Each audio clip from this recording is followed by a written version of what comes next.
ஒரு சிறந்த நண்பன் இருந்தனால தமிழ் சினிமாவுக்கு 2 பொக்கிஷமான நடிகர்கள் கிடைச்சாங்க. அந்த 2 பேரை பார்க்கலாமா? ரஜினிகாந்த், ராஜ் பகதூர்.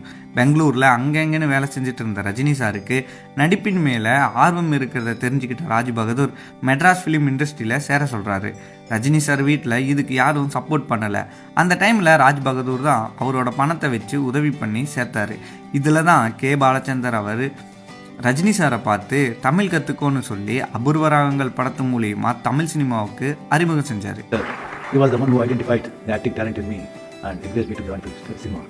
விஜயகாந்த் இப்ராஹிம் ராவுத்தர் இவருமே விஜயகாந்துக்கு இருந்த சினிமா ஆர்வத்தினால சென்னைக்கு போக சொல்லி அங்கே இவரு விஜயகாந்த் சாருக்காக கஷ்டப்பட்டு இவருக்காக நிறைய படங்களை ப்ரொடியூஸ் பண்ணி நல்ல நல்ல கதைகளாக கேட்டு நடிக்க வச்சார். ஒரு டைமில் விஜயகாந்த் சாருக்கு பட வாய்ப்பே இல்லாத சமயத்தில் விஜயகாந்த் சாரை ஒரு பெரிய ஹீரோ படத்தில் வில்லனாக கேட்க இவரும் அட்வான்ஸ் வாங்கிட்டு வந்துட்டார். ராவுத்தருக்கு தெரிஞ்சு பட வாய்ப்பே இல்லைனாலும் பரவாயில்ல, வில்லனாவெல்லாம் நடிக்க வேண்டான்னு சொல்லி அட்வான்ஸை திருப்பி கொடுக்க சொல்லிட்டாரு. விஜயகாந்த் சாரை தமிழ் சினிமாவோட முக்கியமான நடிகனாக மாற்றினதில் அதிக பங்கு ராவுத்தருக்கு தான் இருக்குது.